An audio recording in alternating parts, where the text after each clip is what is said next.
Because I guess all the animosity had burnt out of us, really. I mean, we've been on tour so much together that we all, quite frankly, got on each other's nerves. Plus we had business pressures, really severe business pressures, which aggravated the situation. And I guess 4 years of thinking that we were never going to play together again kind of cleared the air. You know, extremely cleared the air, because we get on better now than we ever did, really. So what was it like the first time you were all together in a room? It was really good. It was a good feeling, you know, because I mean, there are two sad things about the fact that we'd not actually split up, but that we were never going to get back together again. One was we had a great legacy of songs that we'd spent a lot of time and sweat writing over the years, and we could never play them again. You know, and so you'd lost this legacy, and we'd already lost legacy once in Joy Division. We'd lost all the songs, but it was a good feeling that we could possibly play these songs again. But the other thing was that we'd all been through so much together. You know, we'd been through the death of Ian Curtis, various very strenuous things, another death of our producer, a nervous breakdown amongst someone who worked for us, and extreme business and gang-related problems in Manchester. We'd been through all this, and then we'd not survived at the end of it. It was a bit sad, really. So it's good not to give up. It's a good thing. Doing a lot of interviews and also stuff like you did the Rock Family Trees as well, yeah, a couple of months ago. When you're constantly rehashing stuff, does it get easier each time you tell it? I don't mind talking about my past. It's not. I don't find it awful. If I was doing like 20 interviews a day, which sometimes you do when you... I remember being in Germany once doing 21 interviews in a day, and constantly answering the same question over and over again. It does get on your nerves then, but if you're not doing too much, it's not. I've just finished a new electronic album called Twisted Tenderness. Steve and Gillian have just finished a new album with the other two, and Hookie's halfway through an album with Monaco. And what we're going to do is we're going to finish those. I'm not going to say project because I hate the word. Those are the bands. We're going to finish those, promote them, maybe do some gigs, and then we're going to start writing with New Order. So I think we are going to write a New Order album, but it won't be until the spring. But hopefully we can keep the other groups going as well. But we'll see. You know, we have to take things day by day, really, and see how things work out. It's quite nice, don't it?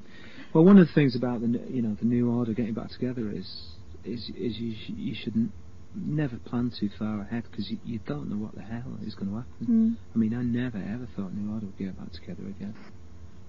But you don't know what's round the next corner, do you? But that's what makes life it's a good thing. Interesting, yeah. Anthony from Paris says that now you're sort of older and wiser. How have your influences changed? Musical influences changed, or have they? Well, I can only think of a couple of occasions where I've took an outside influence and brought it into my writing. One would probably be in Joy Division. We really liked The Idiot and Lust for Life by Iggy Pop, and that was a kind of external musical influence on music of Joy Division. And probably Blue Monday was influenced by some high energy tracks around at that time. But most of the time I write music personally that comes from my own imagination, and that's not influenced by other bands or other types of music.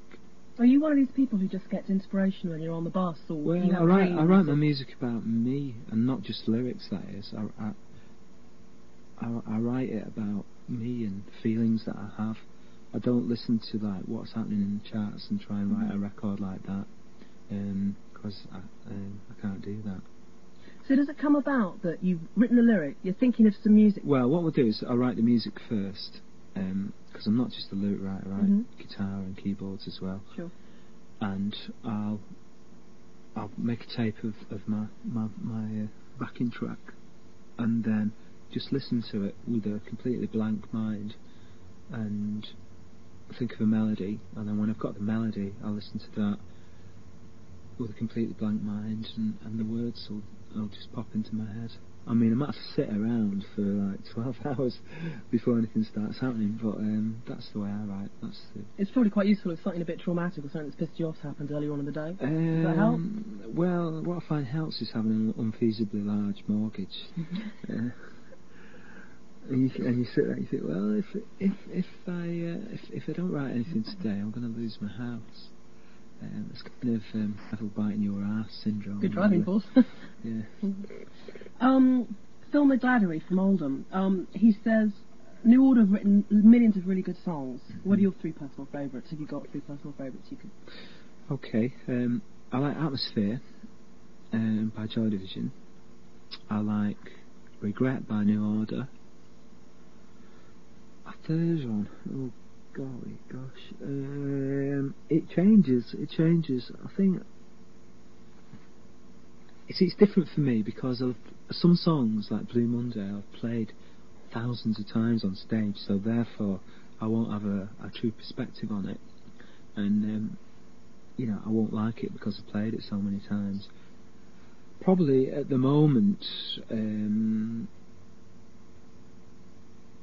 a new version of True Faith that we're playing live I really like. I'm the wrong person to ask, really, because my perspective is coloured by the amount of times I play the song. When you're in a different mood, you tend to play different songs. I couldn't even tell you what my favourite song is, not by New Order. Yeah. But when you're on stage as well, do you hear an opening to a song and think, oh, I can't wait to sing this? Do you get really excited about it? No, because you're worried about getting it right. You're just like, right, what's the next lyric? What comes next? Oh shit, I've got to play a guitar break here. Oh, it's coming up. Don't forget the lyric. You just try to... I'm not very good at doing two things at the same time, and I have to play guitar and sing at the same time sometimes, and then, I can't even move two legs at the same time. I'm not dualistically endowed. Bloody hell, that was a posh expression. Manif from Sydney, Australia. Blue Monday's been released loads of times over the past decade. Does this song have a really deep meaning? Does it have a deep meaning? No, it doesn't, no. It's just... I mean, when we wrote Blue Monday, there was no electronic dance music around. No one was playing it live, save perhaps for the Human League, who don't get enough credit for what they do. Cabaret Voltaire, another group from Sheffield. And there wasn't any groups doing it. So, really, I kind of saw a gap in the market. I thought, there may be like 2 or 3 electronic records around. I thought, if we write an electronic song and then play it live, it'll blow people's heads off. And also, we won't have to do much. We can just press a button and let it all go. And it was a flash of inspiration, shall we say. I was going out to a lot of clubs as well at the time. I spent a lot of time in New York, and I was going to clubs such as the Funhouse and the Paradise Garage, and Danceteria, and Haraz and Peppermint Lounge, loads of clubs.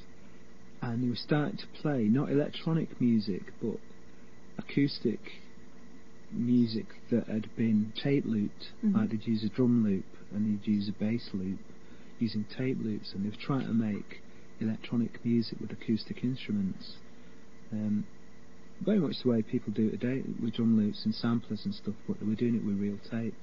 And I heard this very strong rhythmic music, and I just thought, wow, you could do that with the new kind of electronic sequences that are coming out now. And we did it, really. Blue Monday was the result.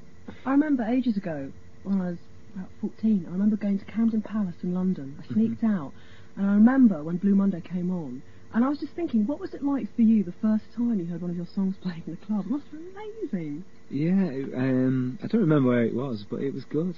And it's but with me, when I've made a record for at least, 9 months afterwards, I don't listen to it, I analyse it. I go, what's wrong with it? What's wrong with it?